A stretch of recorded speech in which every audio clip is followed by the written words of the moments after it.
On the legal personality of a company. Foundational concept. A company is considered a separate legal entity distinct from its members. This legal principle, recognized by Indian courts, establishes that a company has its rights, liabilities, and legal standing.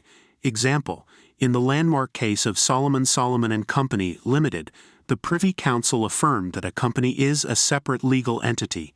Mr. Solomon, the sole shareholder, was not personally liable for the company's debts. 2. Corporate veil. Foundational concept. The corporate veil is a legal metaphor that separates the company's legal identity from its shareholders.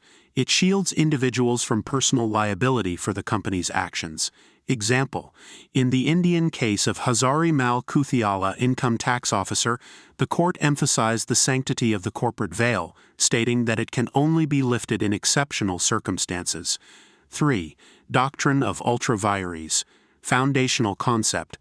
The doctrine of ultra vires prevents a company from acting beyond the powers granted in its Memorandum of Association, MOA. Example: if a company, registered to manufacture electronics, starts a real estate business without amending its MOA, the action would be ultra vires as seen in Ashbury Railway Carriage and Iron Company, Limited Riche. 4. Memorandum of Association MOA and Articles of Association AOA. Foundational concept. The MOA and AOA are vital constitutional documents outlining the company's objectives, powers, and internal regulations. Example: in Tata Consultancy Services Limited, the MOA specifies the company's main business activities, while the AOA details the procedures for appointing directors.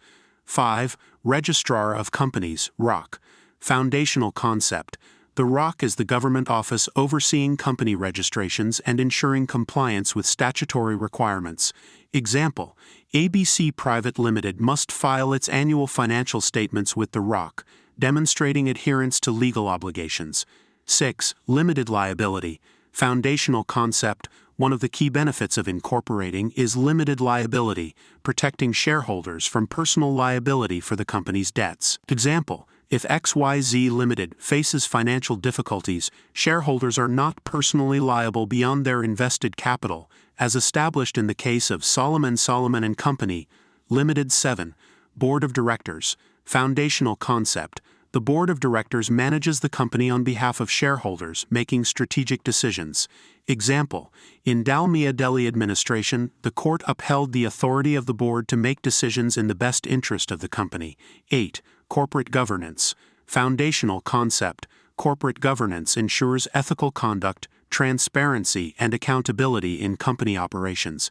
Example: Infosys, a leading Indian company, follows robust corporate governance practices as reflected in its governance reports and policies. 9. Annual General Meeting AGM. Foundational concept.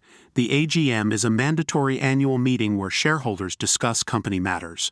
Example: Reliance Industries Limited conducts AGMs, allowing shareholders to vote on key decisions and stay informed about the company's performance. 10. Doctrine of indoor management. Foundational concept. The doctrine protects bona fide third parties dealing with a company from the internal irregularities of the company's affairs.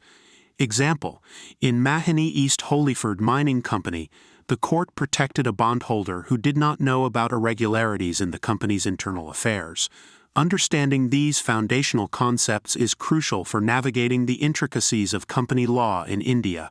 The examples provided illustrate how these concepts have been applied and interpreted by the Indian judiciary, forming the basis for legal principles that govern corporate entities.